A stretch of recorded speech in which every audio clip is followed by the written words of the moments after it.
పౌలు తన యొక్క జీవితంలో జరిగిన అనుభవాలన్నీ కూడా ఇమిడి ఉన్నాయి. ఫస్ట్ మనం దీంట్లో మొదటి పార్ట్ మనం తీసుకుంటే ఏమంటాడంటే పౌలు, నేను క్రీస్తుతో కూడా సిలువ వేయబడి ఉన్నాను. ఏమంటున్నాడు పౌలు? ఏమంటున్నానా? చెప్పాలి గట్టిగా. నేను క్రీస్తుతో కూడా సిలువ వేయబడి ఉన్నాను అంటే తన యొక్క జీవితంలో ఏమేమి సిలువ వేసుకున్నాడంటే తనలో ఉన్నటువంటి స్వార్థంను ఏం చేసుకున్నాడంట? సిలువ వేసుకున్నాడు. తన యొక్క పూర్వము స్వభావాన్ని సిలువ వేసుకున్నాడు. తన జీవితంలో స్వనీతి ఉంది అని చెప్పుకున్నాం కదా, ఆ స్వనీతిని అంతటిని కూడా ఆయన సిలువ వేసుకొని ఆ పాత జీవితాన్ని, పాప పురుషుణ్ణి ఏం చేసినాడంటే ఆయన ఏం చేసినాడు?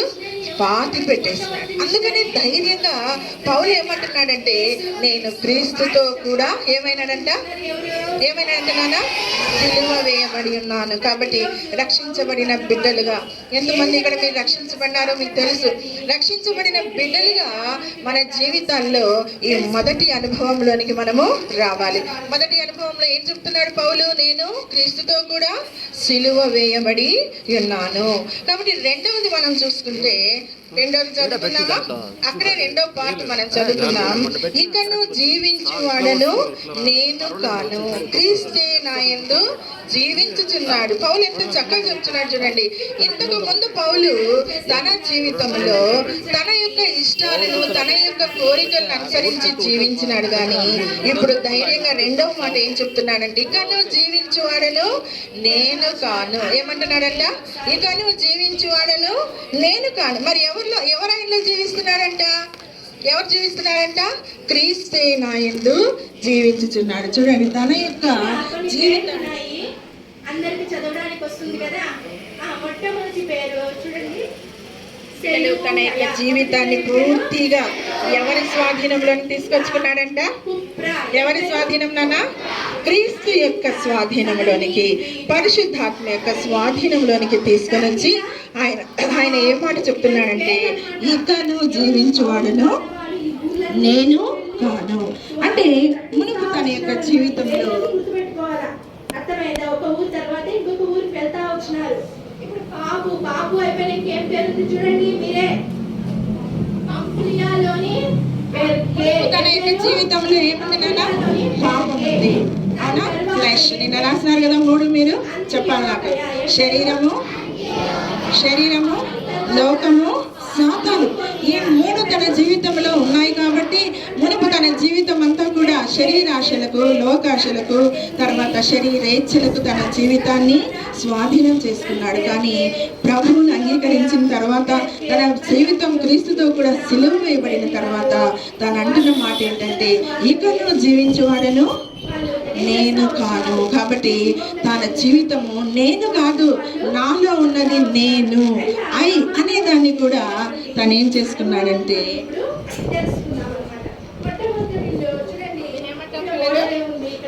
ఐ అంటే ఏంటిదే?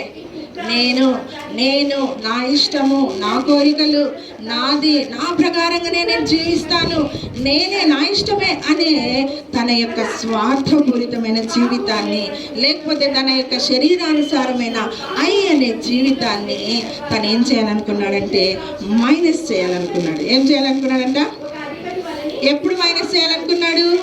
యేసు ప్రభుని అంగీకరించిన తర్వాత అనే దాన్ని, తన ఇష్టాన్ని, శరీరాశలను అన్నిటిని ఏం చేయాలనుకున్నాడంట? మైనస్ చేయాలనుకున్నాడంట. ప్రతి దానికి తనకు కూడా శరీరంలోనే ఉన్నాడు, తనకు కూడా కోరికలు ఉంటాయి, తనకి ఆశలు ఉంటాయి.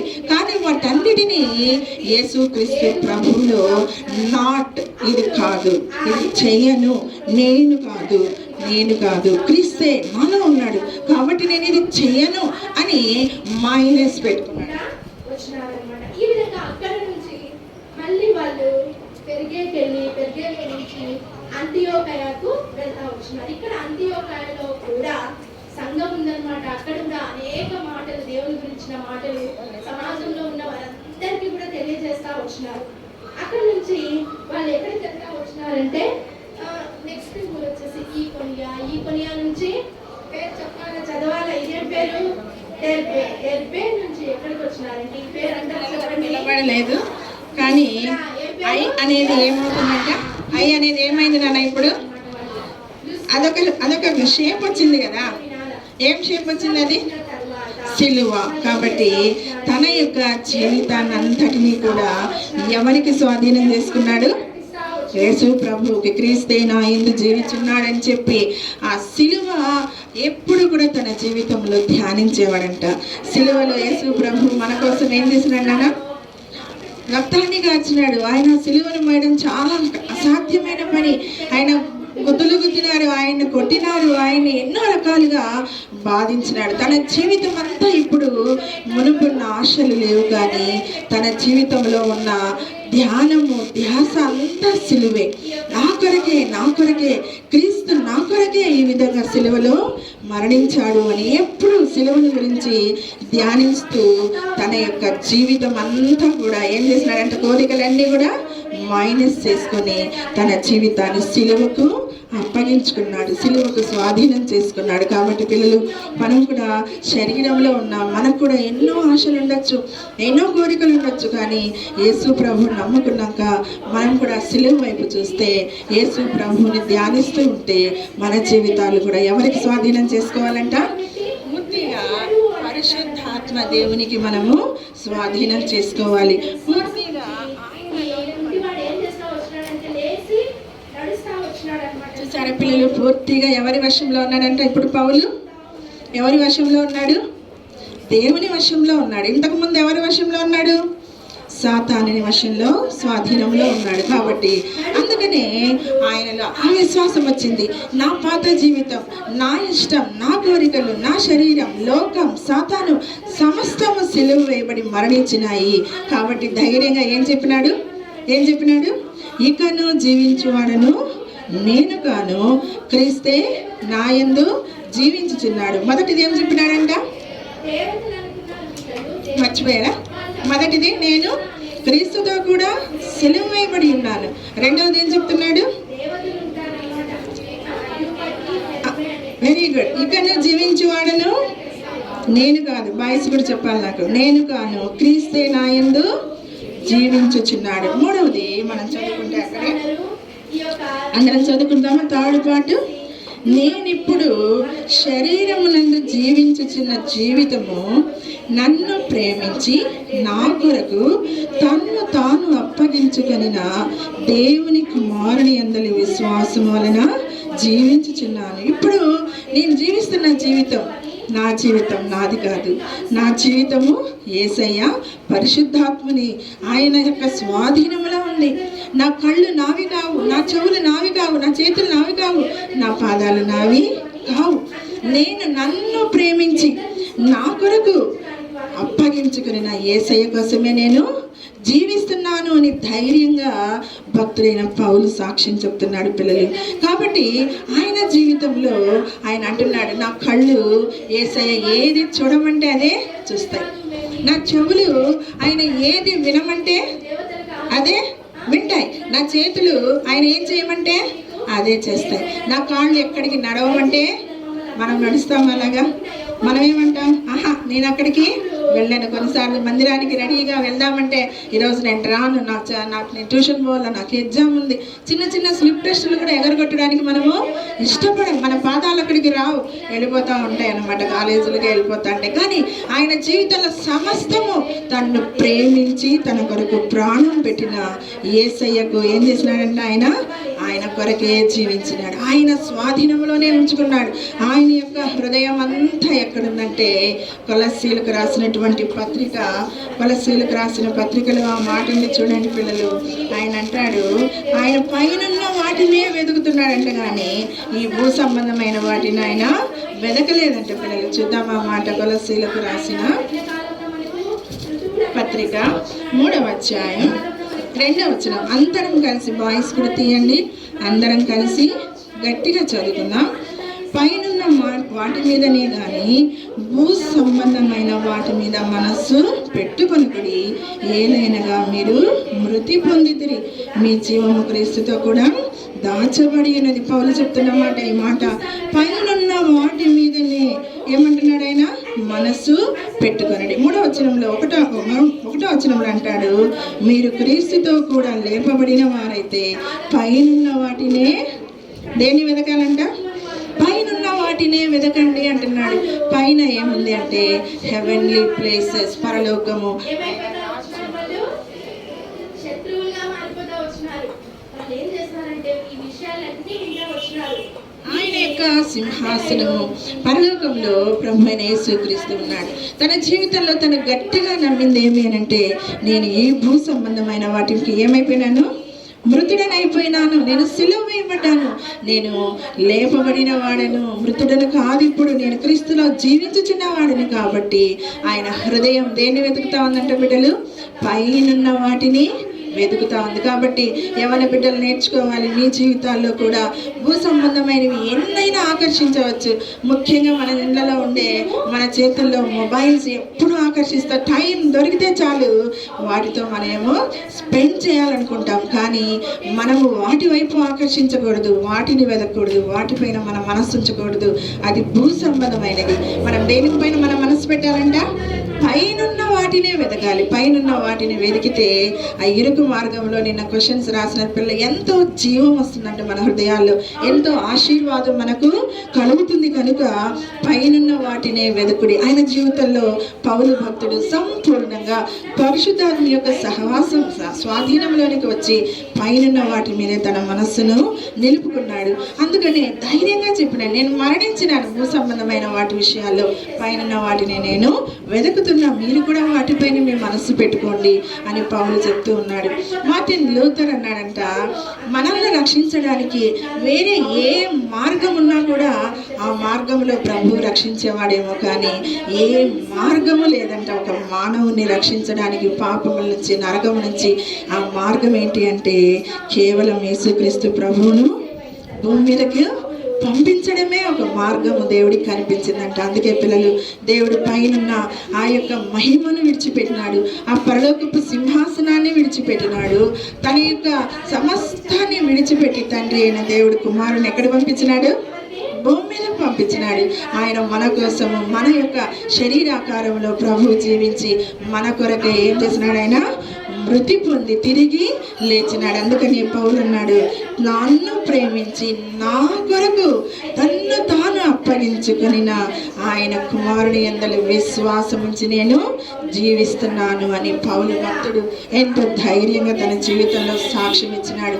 అందుకని తన యాత్రా జీవితంలో ఎన్ని కష్టాలు, ఎన్ని పర్వతాలు, తన జీవితంలో కొండల లాంటి సమస్యలు ఎదురైనా కూడా ఎక్కడ పౌలు భక్తుడు వెనక తిరగలేదంట.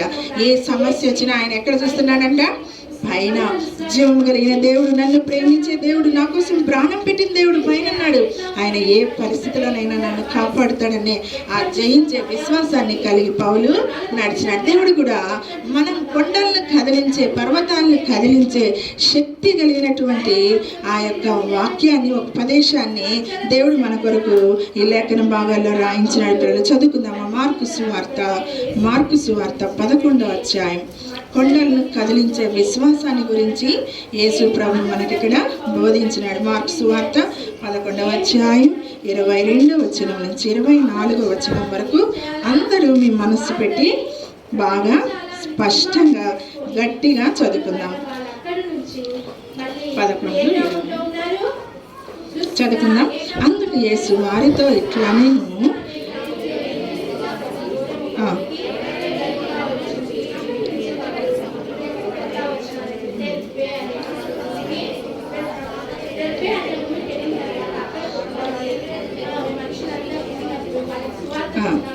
నేను ఇరవై 24 కూడా, అందుచేత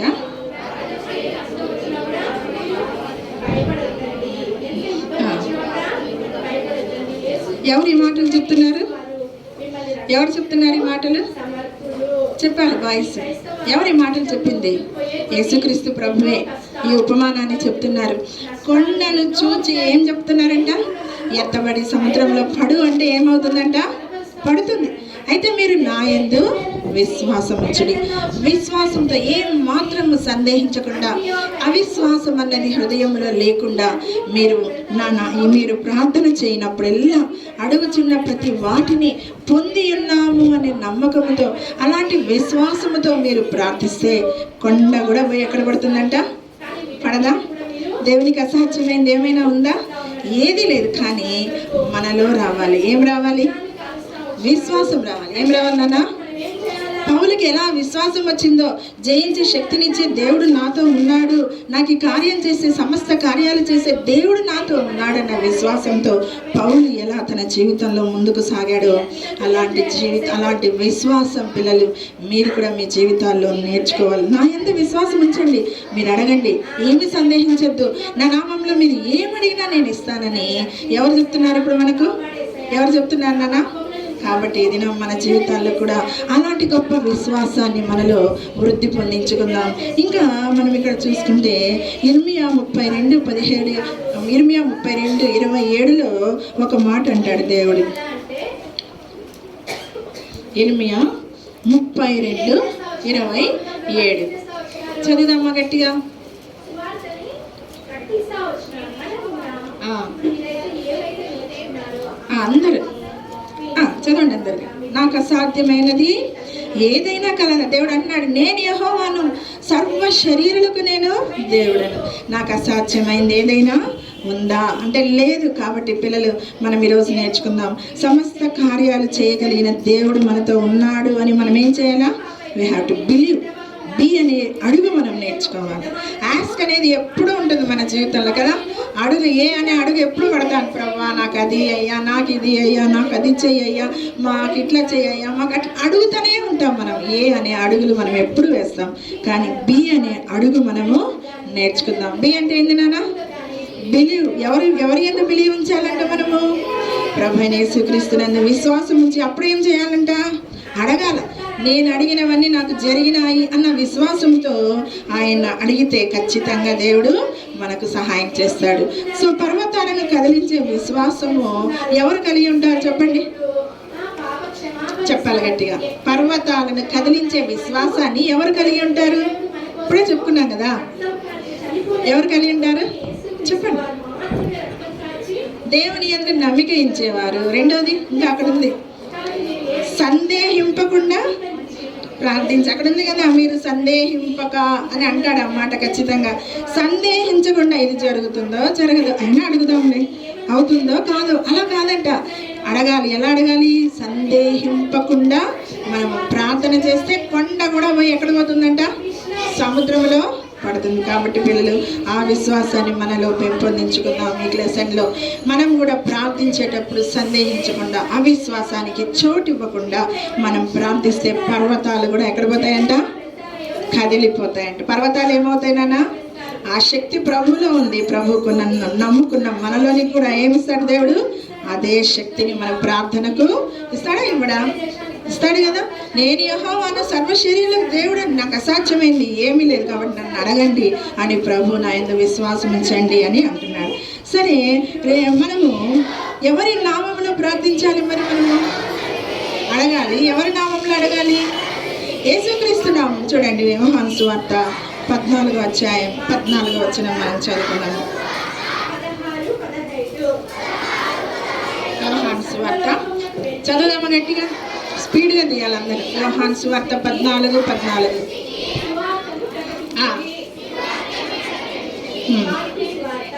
వాయిస్ చదవండి అన్న గట్టిగా.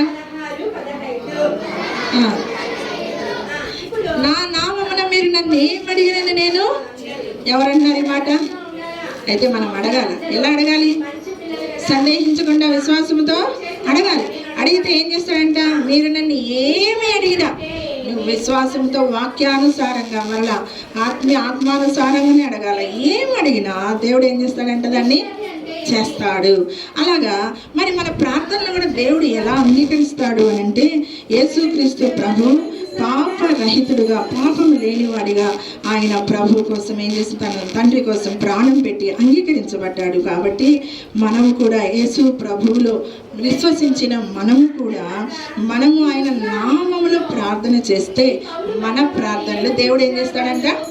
అంగీకరిస్తాడు. అంతేగాని మన హృదయము దేవునికి ఇవ్వకుండా, మన హృదయంలో పాపము లక్ష్యం చేసుకొని, మనము శరీరానుసారంగా జీవిస్తూ, మన ఇష్టాలు, మన కోరికలు, మన చిత్తాన్ని నెరవేర్చుకుంటూ మనము ప్రార్థన చేస్తే దేవుడు అంగీకరిస్తాడా?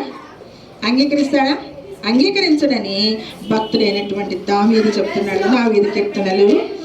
దావీదు కీర్తనలు 66వ అధ్యాయం 18వ వచనం చదువుకుందామా?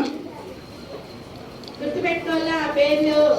దావీదు కీర్తనలు 66 18.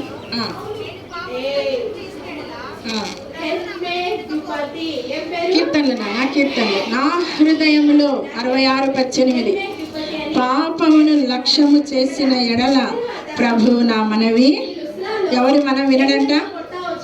రెండు ఉంటాయి, కొంతమందికి రెండింటి మీద నడుస్తుంటారు కదా. మనం చెప్పుకున్నాం, ఇద్దరు యజమానులకు దాసులు కావాలంటారు. అటు పాపము ఇటు పరిశుద్ధాత్ముడు ఒక చోట ఉండరు. పాపాన్ని లక్ష్య పెట్టుతూ, పాపాన్ని శరీరాన్ని నువ్వు అనుసరిస్తూ, శరీరేచ్ఛలను అనుసరిస్తూ ప్రార్థన చేస్తే ప్రభు ప్రార్థన అంగీకరిస్తాడా? అంగీకరించడు. నీ హృదయము పాపరహితుడైన యేసుక్రీస్తు హృదయం ఎలా పరిశుద్ధంగా ఉందో మన హృదయాలు ఆ విధంగా పరిశుద్ధంగా ఆత్మానుసారంగా ఉండాలి. ఆయనను ప్రేమిస్తూ ఆయన వాక్యానుసారంగా ప్రార్థన చేస్తే ప్రభు మన మనవి ఆలకిస్తాడు. ఎవరి మనవి ఆలకించడంట ప్రభు? పాపాన్ని లక్ష్య పెట్టేవారి మనవి ఆలకించడు. శరీరానుసారంగా స్వంత ఇష్టాలను, స్వంత కోరికలను నెరవేర్చుకునేవా. ప్రభు నేను సినిమాకి పోతున్నాను, నాకు తోడుగా రా అంటే వస్తాడు ఎస్ఐ? వస్తాడా? రాడు. అది దేవుని చిత్తానుసారమైన ప్రార్థన కాదు, మన ఇష్టమైన ప్రార్థన. అలాంటి ప్రార్థనలు చేస్తే, శరీరానుసారంగా మనం ప్రార్థన చేస్తే దేవుడు మన ప్రార్థనలు ఆలకించాడు. క్వశ్చన్స్ అన్నీ ఆన్సర్స్ ఇప్పుడే ఉన్నాయి కాబట్టి సొంతంగా రాయడానికి ఇది దాని ప్రయత్నం చేయండి. ఎవరితో చెప్పించుకోకుండా ఆన్సర్స్ రాయడానికి ప్రయత్నం చేయండి. నెక్స్ట్, మరి ప్రతిసారి మన ప్రార్థనలకు జవాబు వస్తుందా నాన్న? అన్నిసార్లకు ప్రభు జవాబు నువ్వు చేసే కొన్ని ప్రార్థనలకు ప్రభు ఏం చేస్తాడంటే ఇస్తాను తీసుకో అంటాడంట. కానీ కొన్నిసార్లు మన ప్రార్థనలకు జవాబు ఏమిస్తాడంటే దేవుడు ఏమిస్తాడు నాన్న? నో. ఎందుకు నో అంటాడంట? కొన్నిసార్లు మనం తెలియక మన కోరికలను మనం ప్రభు దగ్గర అడుగుతాం. అవి మనకు కీడు కలిగించేవిగా ఉంటాయి, అవి మనకు నష్టాన్ని కలిగించేవిగా ఉంటాయి, అవి దేవునికి అంగీకారంగా ఉండవు. వాటి వల్ల మనకు కీడు జరుగుతుందని మన మేలు కోసమే దేవుడు అది చేయడంట. కొన్నిసార్లు ప్రభు మన ప్రార్థన జవాబు ఏం చెప్తున్నాడు నాన్న? రైట్ అంటాడంట. కనిపెట్టుకో. అలా కనిపెట్టుకొని నువ్వు ఉండాలి అని అంటే దేవుడు ఒక చిన్న పరీక్ష పెడతాడంట. నీ విశ్వాసానికి కొద్ది పరీక్ష ప్రభు చేస్తాడు. ఆ పరీక్ష నువ్వు కనిపెట్టుకొని ఉంటే ఖచ్చితంగా దేవుడు నీకు అది సహాయము చేస్తాడు. కాబట్టి పిల్లలు, మన జీవితాల్లో ఇలాంటి జవాబులు వచ్చినప్పుడు కొన్నిసార్లు మనము విసుక్కోకూడదు. విసుగక నిత్యము మనం ఏం చేయాలంట? ప్రార్థన చేసి ప్రభు కోసం కనిపెట్టుకొని ఉండేవారిగా ఉండాలి. నెక్స్ట్, మన యొక్క జీవ మార్గము, మన నడిచే మార్గము ఇరుకు మార్గం అని చెప్పుకున్నాం. ఇది జీవ మార్గం. ఈ జీవ మార్గంలో నడిచేటప్పుడు మనకు కొన్ని రకాలైనటువంటి అపాయాలు, కొన్ని రకాలైన నిందలు, కొన్ని రకాలైన శ్రమలు, కొన్ని రకాలైన రోగాలు, మనల్ని బాధించే పరిస్థితులు మనకి ఎలా వస్తాయి? ఏంటి నాన్నది? కొండ, పర్వతం. ఏంటిది? పర్వతం. అలాంటి పరిస్థితులు మనకు ఎదురవుతూ ఉంటాయి పిల్లలు. మరి ఇలాంటి పరిస్థితులు లేకుండా మన జీవితం హ్యాపీగా, చాలా సాఫీగా హైవే లాగుంటే ఎంత బాగుంటుంది కదా అనుకుంటాం. కానీ ఒకవేళ మన జీవితాల్లో ఏ కష్టాలు, బాధలు, శ్రమలు లేకుండా ఉంటే మనము ప్రభు దగ్గరికి వెళ్ళలేము. దేవుడు ఒక ఉద్దేశంతోనే మన జీవితాల్లో కొన్ని పర్వతాలు, కొన్ని సమస్యలు, కొన్ని ఇబ్బందులు మనకు కలిగిస్తాడు దేవుడు. ఆ ఉద్దేశం ఏంటి అని అంటే ప్రభువుకు మనం సమీపంగా రావడానికి, మనం విశ్వాసములో బలము పొందడానికి. మూడవది, ఆయన యొక్క దైవ స్వభావంలోనికి మనము పాలువారు అవ్వడానికి దేవుడు మనకు కొన్నిసార్లు కొండల లాంటి సమస్యలను మనకు ఇస్తాడు. 3 చెప్పుకున్నాం కదా. ఏం చెప్పుకున్నాం మనము? ఎందుకు మనకు సమస్యలు వస్తాయి? ఒకటి, ప్రభువుకి సమీపంగా వెళ్ళడానికి. ఒకటి ఏంటంట? ప్రభువుకు సమీపంగా వెళ్ళడానికి. రెండోది ఏం చెప్పుకున్నాం? రెండోది విశ్వాసంలో బలము పొందడానికి. మూడోది ఏం చెప్పుకున్నాం? ఏం చెప్పుకున్నాం? దైవ స్వభావం, ఆయన యొక్క స్వభావంలోనికి మనము పాలువారు కావడానికి మనకు కొన్ని రకాలైన పర్వతాలు, ఇబ్బందులు ఎదురవుతాయి. అలాగా పౌలు జీవితంలో, పౌలు భక్తుని యొక్క జీవితంలో చాలా రకాలైన పర్వతాలు, చాలా రకాలైన కొండలు ఆయన జీవితంలో ఆయన ఎదుర్కొంటూ ముందుకు సాగినట్టు చూద్దాం. 2వ కొరింథీయులకు రాసిన 2వ పత్రిక 11వ అధ్యాయం 24, 25 వచనాలు మనము చదువుకుందాం. కొరింథీయులకు రాసిన 2వ పత్రిక 24, 25, 27 వచనాలు చదువుకుందామా? 23 నుంచి చదువుకుందాం నాన్న. వారు క్రీస్తు పరిచారకుల వెర్రి వారి వలె మాట్లాడుచున్నాను. నేనును మరి ఎక్కువగా క్రీస్తు పరిచారకులను మరి విశేషముగా ప్రయాసపడితిని. మరి అనేక పర్యాయములు చెరసాలలో ఉంటిని, అపరిమితముగా దెబ్బలు తింటిని, అనేక మారులు ప్రాణాపాయములో ఉంటిని, యూదుల చేత 5 మారులు 1 తక్కువ 40 దెబ్బలు తింటిని, 3 మారు బెత్తములతో కొట్టబడితిని, ఒకసారి రాళ్లతో కొట్టబడితిని, 3 మారు ఓడ పగిలి శ్రమపడితిని, రాత్రి పగళ్ళు సముద్రంలో గడిపితిని, అనేక పర్యాయములు సముద్రములోను, నదుల వలనైన ఆపదల్లోను, దొంగల వలనైన ఆపదల్లోను, నా స్వజనుల వలనైన ఆపదల్లోను, అన్య జనుల వలనైన ఆపదల్లోను, పట్టణంలోను ఆపదల్లోను, అరణ్యంలో ఆపదల్లోను, సముద్రములో చదవాలందరూ ఆపదలలోను, కపట సహోదరుల వల్ల ఆపదలలోనూ ఉంటిని. ప్రయాసంతోనూ కష్టముతోనూ, తరచుగా జాగారములతోనూ, ఆకలి దప్పులతోనూ, తరచుగా ఉపవాసములతోనూ, చలితోనూ, దిగంబరత్వముతోనూ ఉంటిని. ఇంకనూ నేను చెప్పవలసినవి అనేకములున్నవి. ఆయన జీవితంలో ఇంకా ఉన్నాయంట ఇన్ని పర్వతాలు. మనమైతే ఉంటామా భక్తిగా ఇలాంటి పరిస్థితుల్లో? ఇన్ని కష్టాలుంటే మనం భక్తిలో ఉంటామా? కానీ ప్రభు నేను కాదు జీవించేవాడని, నేను కాదు. ఇన్ని కష్టాలు, ఇన్ని పర్వతాలున్నా కూడా ఆయన సంతోషంగా ఎవరితో నడుస్తున్నాడంట? ఎవరితో నడుస్తున్నాడన్నా? ప్రభుతోనే నడుస్తున్నాడు. ఆయనతోనే ఎన్ని పరిస్థితులు వచ్చినా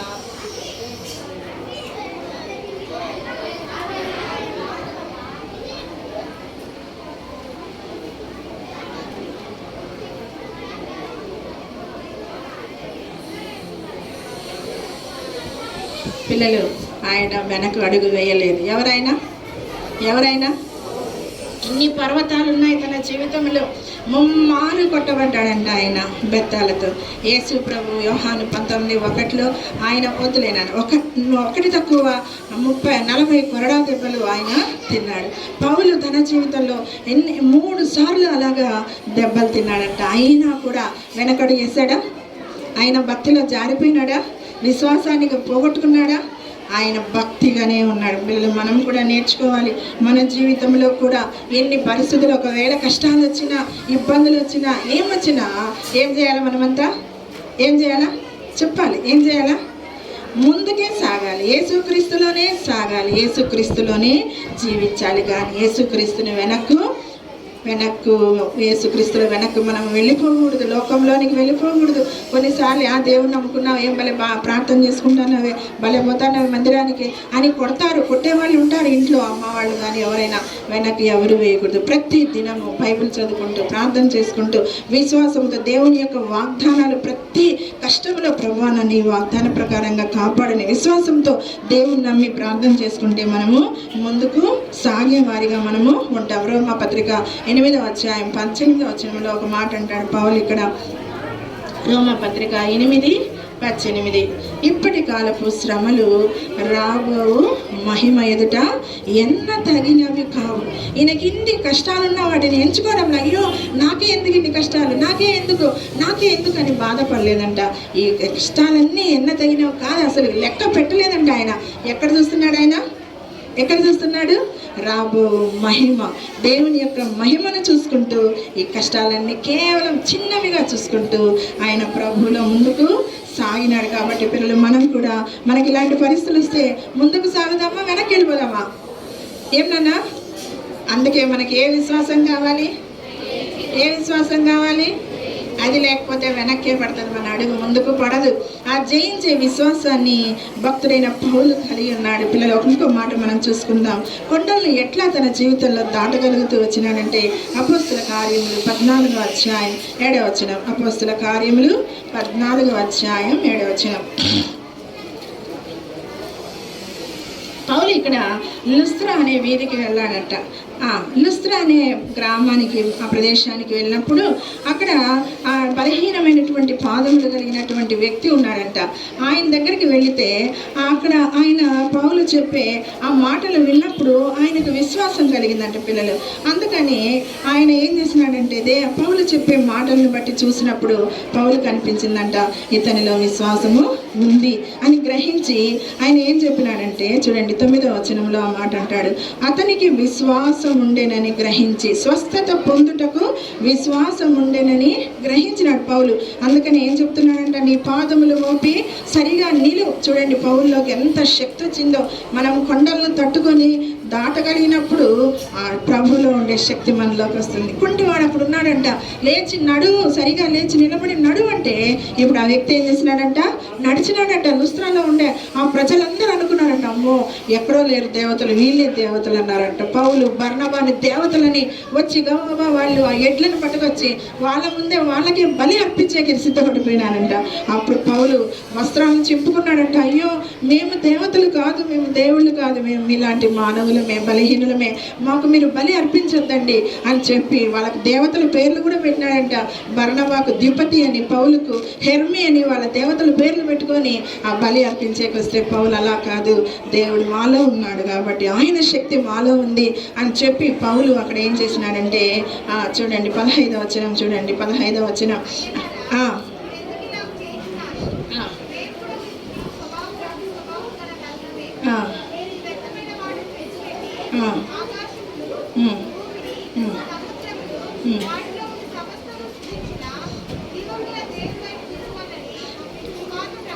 జీవము కలిగిన దేవుని వైపు తిరగాలని వాళ్ళకు సువార్తను ప్రకటిస్తూ వచ్చినాడు. ఈ విధంగా పిల్లలు అదే లుస్త్రాలో ఇంతమంది ప్రభువును అంగీకరించినారని వెంటనే ఏం చేసినారంటే అక్కడ ఉన్నటువంటి యూదులు అన్యులను ప్రేరేపించి పౌలను రాళ్లతో కొట్టినారంట. పౌలు ఏం చేసినారంటే వాళ్ళు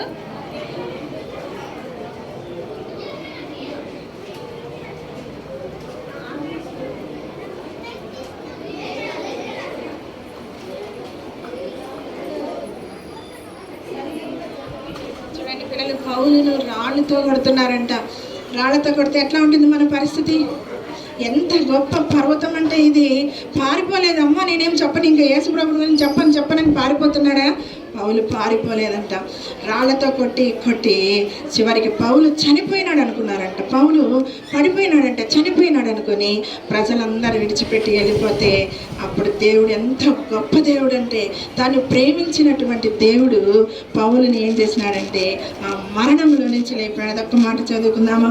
అక్కడనే చివరిలో ఒక మాట ఉంటుంది, ఆయన లేచి చూడండి 19వ వచనము, అంత్యోకయ నుండి యూదులు వచ్చి జన సమూహమును తమ పక్షముగా చేసుకుని పౌలు మీద రాళ్ళు రువ్వి అతడు చనిపోయిననుకుని పట్టణం వెలుపలికి అతన్ని ఈడ్చినారంట. ఈడ్చినప్పుడు నిజంగా అతనిలో ప్రాణం లేకపోయి ఉండొచ్చు.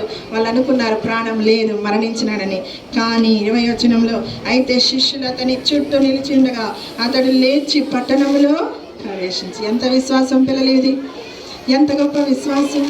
ఇంత జయించే, పర్వతాలను జయించే విశ్వాసాన్ని భక్తుడైన పౌలు తన జీవితంలో కలిగినాడు. మనకు అంత కష్టాలు రావు, మనల్ని కొట్టేవాళ్ళు లేరు, మనల్ని తిట్టేవాళ్ళు లేరు, ఏం చేసేవాళ్ళు లేరు. కానీ మనం లోకం వైపు చూచి మన విశ్వాసాన్ని పోగొట్టుకోకూడదు. లోకాన్ని జయించి విశ్వాసం ఉండాలి.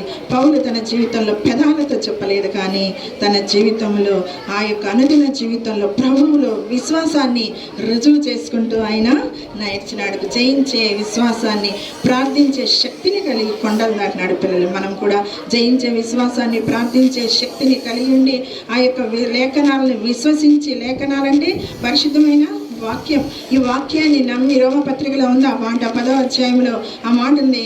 మరి ఆ వాక్యాన్ని నమ్మి ఆయన ఏం చేసినాడంటే ఈ కొండలన్నిటినీ జయించినాడు. కాబట్టి మనం కూడా ప్రార్థించాలి. ఎలా ప్రార్థించాలి? విశ్వాసముతో, సందేహించకుండా, అవిశ్వాసం చోటియకుండా మనం ప్రార్థిస్తే దేవుడు మన ప్రార్థనలు వినడా? అంతేగాని చిన్నపిల్లగా ఎప్పుడు అదే ప్రార్థించి ప్రభు మమ్మీని కాపాడు, డాడీని కాపాడు, అందరిని కాపాడు, ఏ స్నాములు అడుచున్నాను కాదు. ప్రభు నువ్వు నన్ను ప్రేమించి ప్రాణం పెట్టినావయ్యా, నా కొరకు అప్పగించుకున్నావు, నేను నిన్ను ప్రేమిస్తాను, నీ అందు నమ్మకించుంటాను ప్రభువ, నేను వెంబడిస్తాను ప్రభువ, నాకు కూడా ఈ కొండలను జయించే శక్తి అని ప్రార్థిస్తే ప్రభు మీ ప్రార్థనలు ఏందో ఆనందిస్తాడు. పరిశుద్ధాత్మని మీ హృదయంలో పరిశుద్ధాత్మనికి మీరు ఆ యొక్క స్థానం ఇస్తే ప్రభు మీ ప్రార్థనలు కూడా ఆలకిస్తాడు. ఆ విధంగా దేవుడు మీకు సహాయం చేస్తాడు. కాబట్టి పిల్లలు ఇలాంటి జయించే శక్తిని మనము కలిగి జీవించాలి. ఒక వాక్యంతో మనము చిన్న కథతో ముగించుకుందాం. ఇక్కడ బెట్టి జీన్ కర్లీ షార్టీ అనే పిల్లలు, వాళ్ళతో పాటు సాలీ, అలెక్స్, హ్యాంక్ అనే పిల్లలు ఎక్కడికి పోయినారంటే పిక్నిక్ పోయినారంట. పిల్లలు ఎక్కడికి పోయినారంట? పిక్నిక్ పోయినారంట. ఈ యొక్క బెట్టి, జీన్, షార్టీ, కర్లీ అనే పిల్లలు ప్రభు నమ్ముకున్నారంట, దేవుని ఎరిగిన పిల్లలు. ఈ యొక్క హ్యాంక్, సాలీ, అలెక్స్ అనే పిల్లలు ప్రభు నమ్ముకోలేదంట. కలిసి వెళ్ళినారు. పిల్లలంతా ఏం చేసినారంటే ఆ పిక్నిక్లో భోజనానికి కూర్చున్నారంట. అప్పుడు ఈ పిల్లలు అన్నారంట, భోజనానికి కూర్చున్నప్పుడు అక్కడ ఉన్న జీన్ ఏం చేసినట్టు ప్రార్థన చేసుకుందాం అన్నాడంట. అంటేనే ఈ యొక్క హ్యాంక్, అలెక్స్కు ఏమనిపించిందంటే సాలీకి ఎప్పుడు ఏం ప్రార్థనలు, నువ్వే ప్రార్థన చేసుకొని అని పిల్లల్ని ఎగతాళి చేసినారంట. అలా కాదు, అందరూ కళ్ళు మూసుకోండి, మనం ప్రార్థన చేసుకుందామని చెప్పేసి ఆ యొక్క జీన్ ప్రార్థన చేసినాడంట. అయిపోయిందంట. భోంచేసినారంట. భోంచేసిన తర్వాత పిల్లలందరూ పిక్నిక్ పోయి ఏం తీసుకుంటారు? ఆడుకుంటారు కదా. పిల్లలకి అక్కడ క్రికెట్ ఆడుకుంటున్నారేమో, బాగా ఆడుకుంటా ఉన్నారంట. ఆడుకుంటూ ఉన్నప్పుడు సాలి అనే అమ్మాయికి ఆ యొక్క రాయిపై తగిల వెంటనే ఆ పాప పాపము స్పృహ తప్పి పడిపోయిందంట, కోమాలకు వెళ్ళిపోయిందంట. పిల్లలందరూ భయపడినారంట. భయపడి ఇంకా ఆటలన్నీ ఆపేసి వాళ్ళు వెంటనే డాక్టర్కు కాల్ చేయండి అని చెప్పారంట. ఆ పిల్ల పాప చాలా స్పృహ కోల్పోయిందంట. ఆ పాప వెంటనే వాళ్ళ అమ్మ నాన్న వచ్చి వాళ్ళని సాలీని బ్రతికించవా ప్రార్థన చేశారంట. పిల్లలందరూ ప్రార్థన చేశారంట. ఇళ్ళకి వెళ్ళి ప్రార్థన చేశారంట. ఆ అమ్మాయి కోమాలోనే ఉందంట, చాలా సీరియస్గా ఉందంట. కానీ ప్రభువు నమ్మదగిన దేవుడు, ప్రార్థన ఆలకించేవాడు కనుక ఈ చిన్న బిడ్డలు ఆ పిల్ల కోసం రక్షించబడలేదు. ప్రభువా నరకానికి వెళ్ళిపోతుంది, రక్షించని ప్రార్థన చేస్తే బిడ్డలు 3వ దినాన ఆ పిల్ల లేచిందంట. పిల్లలు లేచిన తర్వాత ఈ పిల్లలు వెళ్ళి సువార్త చెప్పినారంట. ఇలాగ నువ్వు మరణించి ఉంటే నరకానికి వెళ్ళేదానివి, ప్రభు మా ప్రార్థన ఆలకించి నీకు మరలా ప్రాణం ఇచ్చినాడు. కాబట్టి నువ్వు విశ్వాసంతో నువ్వు ఖచ్చితంగా ఈరోజు ప్రార్థన చేసుకో, దేవుడు నిన్ను పరలోకానికి తీసుకెళ్తాడు, లేకపోతే నువ్వు కూడా నరకానికి వెళ్తావు, అలాగా నువ్వు దేవుడు నమ్ముకో అని ఆ పిల్లలకు వాక్యం చెప్తే సాలి ఆ రోజు ప్రభువును ఏం చేసిందంట? విశ్వసించిందంట. సాలి రక్షించబడిందంట.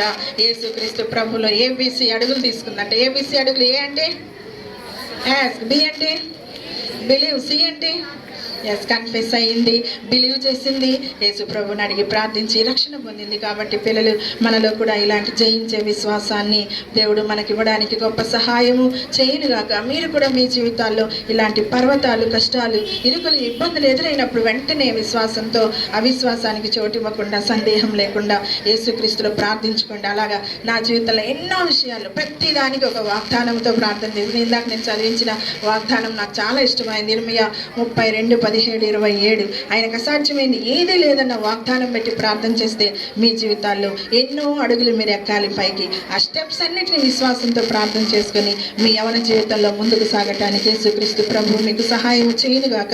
దేవుడి మాటలను దీవించినగాక. ఈరోజు మన కంటక వాక్యము కొరింథీయులకు రాసిన ఆ 2వ పత్రిక 5వ అధ్యాయం 6వ వచనం మనము చదువుకుందాం. కంటక వాక్యం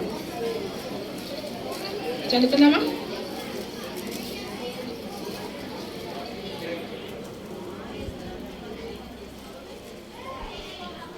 చదువుకుందామా? వెలి చూపు వలన కాక విశ్వాసం, గట్టి చదవండి. విశ్వాసం వల్లనే నడుచుకున్నాం. వెలి చూపు అంటే అర్థమైంది నాన్న? మనం కంటికి కనబడేది కాదు, ఇష్టమైంది కాదు, మనం కోరుకున్నది కాదు, విశ్వాసంతోనే దేవుని చిత్తానుసారంగా మనము నడుచుకోవాలి. ఈ విధంగా నడుచుకోవడానికి ప్రభు సహాయం చేయనుగాక. అందరూ మోకరించి కళ్ళు మూసుకొని ఒక్క నిమిషం మన హృదయాల్లో ప్రార్థన చేసుకుందాం. ప్రభువా, నాకు ఇలాంటి విశ్వాసము దయచేయి ప్రభు అని. అందరు కళ్ళు మూసుకోండి, దిక్కులు చూడొద్దు.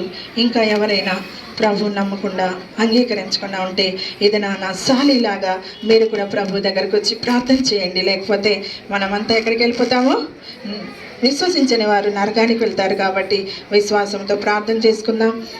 అందరూ మోకరించండి, దిక్కులు చూడొద్దు. ఒక్క చిన్న మాట ప్రభు దగ్గర అడగండి. యేసు ప్రభు, నేను పాపినయ్యా, నా పాపాలు క్షమించు. నీ రక్తంలో నా పాపాలు కడుగని సాలిలాగా ప్రభు దగ్గర విశ్వాసంతో అడగండి. ఏబీసీ అడుగులు మీ జీవితంలో దేవుడు మీకు ఇస్తాడు. కళ్ళు మూసుకోండి, కళ్ళు మూసుకోండి. ఎవరైనా ఇది నాలాగా ప్రభుని సాలిలాగా అంగీకరించుంటే మీ హస్తం చూపించండి. ప్రభు దగ్గర తీర్మానం చేసుకున్న వాళ్ళు ఎవరైనా ఉంటే, ప్రభువా నా పాపాలు క్షమించేసయ్యా అని అడిగిన వారుంటే మీ హస్తము, మీ చేతిని, కుడి చేతిని పైకి చూపించు. తీర్మానం చేసుకో. నమ్ముకున్న బిడ్డలైతే, ప్రభువా ఈ కొండలకు భయపడి మేము వెనక్కిపోకుండా ఆ జయించే విశ్వాసాన్ని మాకు కూడా దయచేసయ్యా అని మనసులో హృదయపూర్వకంగా ప్రార్థన చేసుకోండి. సత్యమన్నా,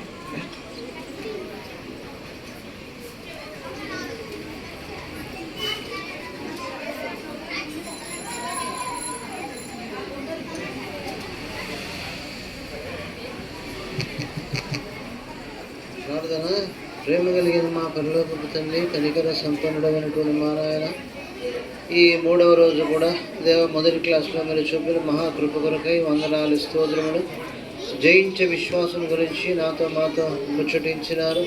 అయా మీకు వందనాలు, స్తోత్రములు నాయన. అలా ప్రభా మేము అడిగి దేవా నాయన పొందగలిగినట్టు నమ్మకం కలిగిన జీవితాన్ని దేవా నాయన మా బిడ్డలకు అనుగ్రహించమని ప్రార్థన చేస్తూ ఉన్నాము నాయన. తండ్రి మీకు వందనాలు, స్తోత్రములు. అంతేకాదు యేసుక్రీస్తు ప్రభు నామములో అడగాలని మీరు దేవానాయన సెలవిచ్చిన విధానము కొరకై వందనాలు. పౌలు జీవితంలో కష్టాలు, నష్టాలు, సమస్యలు, వేదనలు ఎన్నో వచ్చాయి. అయితే వాటన్నిటికీ దేవానాయన ఆయన బయటపడకుండా ముందుకెళ్ళాడు. అలాగే మా పిల్లల జీవితంలో కూడా దేనికి భయపడకుండా, దేనికి ఏడ్చకుండా దేవానాయన ముందుకెళ్ళగలిగినట్టు, సమాధానంగా ఉండగలిగినట్టు కృప చూపించమని ప్రార్థన చేస్తున్నాను. అయా మీరే కనికరించి ఈ యొక్క VBS ద్వారా వాళ్ళు లబ్ధి పొందగలిగినట్టు కరుణించమని, వాళ్ళ యొక్క ఆత్మీయ జీవితాన్ని ఇంకా లోతైన అనుభవంలోనికి నడిపించమని, కాపాడమని, చేసిన మేళ్లకై వందనాలు చెల్లించుకుంటూ యేసు ప్రభు నామంలో ప్రార్థించి వేడుకొనుచున్నాము తండ్రి. ఆమేన్.